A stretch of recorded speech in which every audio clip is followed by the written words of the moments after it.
Hey, what's going on again, guys? Okay, so back here again, this week talking about different types of macronutrients and kind of what they are, what they include, all that type of stuff, okay? Okay, so basically what they do, they have three functions. They can either be a source of energy used for growth and repair, or maintain homeostasis. Basically what homeostasis is what your body regulates everything off of. That is, homeostasis is what your body's normal is, okay? And so protein is prime, okay? We're gonna talk about the three macronutrients first, being protein, carbohydrates, and fats, or lipids.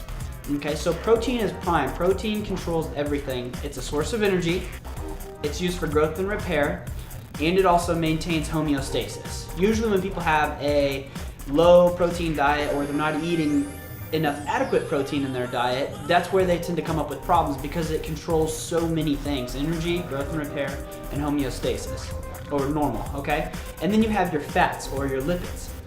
Lipids are going to be a source of energy as well, and they're going to be used for growth and repair. So growth and repair on you're at a cellular level, okay? But they are not used to maintain homeostasis, okay? So then you have carbohydrates, which are the primary source of energy for our body, and they are not used for growth and repair, and they are not used to maintain homeostasis, okay? So you gotta remember those three. Proteins are really important. Usually people don't have enough protein in their diet, okay? Whenever I look at diet plans from people or what they're eating, dietary logs, it's usually coming up way short of what they usually need, okay? And that depends on different people, different goals, what sex you are, male, female, and then you have your vitamins and minerals, which are important because they're used to maintain homeostasis. However, they're not used as a source of energy. They're not used for growth and repair. They are I guess you could say a substrate to actually help the protein and the rest of the body with growth and repair, but they are not specifically themselves used for growth and repair. Okay, and then they do not maintain homeostasis. Do they help? Yes. They help. They have to help with the protein as well, and that's what enzymes are. Enzymes connect with proteins as a substrate, basically, and that's what helps either, to keep it basic, break things down or put things together, and that's how every body process in your body works. So we talked about the proteins, carbohydrates, and lipids or fats, and now I wanted to kind of expand on the protein. The protein is prime, okay? So I had a question from somebody this week called, when supplementing for protein, what should I look for? And there's a bunch of things out there on the market right now. What do I do? Do I go to Walmart? Do I go to some more high-dollar place to get my protein? What do I look for? What do I get? Okay, and there's a couple questions that I ask myself whenever talking about protein. One, what's the protein to carb ratio? Okay, I'm just going to go ahead and list some of the questions I asked really quick about protein. Supplementation. So, what's the protein to carb ratio?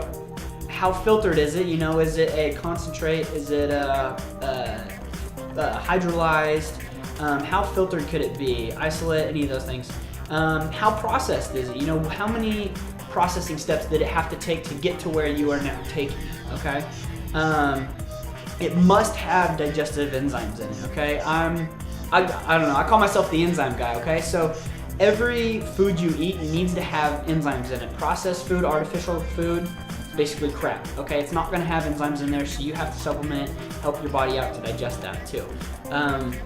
Is it organic? Is it natural? Or does it come from some artificial plant or animal, or what could it be? What type is it? Is it whey, soy? Soy is a no-go, by the way. Lots of negative effects with soy. Is it plant? Does it have gluten in it? There's all different sorts of different types of proteins too.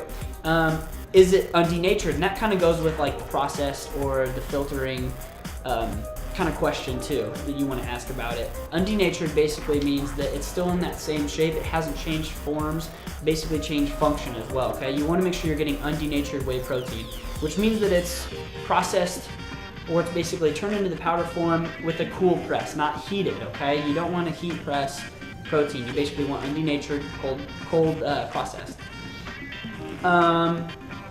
Can it be used as a meal replacement? Okay, that's also a big thing that people are looking for now, meal replacement type food. Is it low glycemic?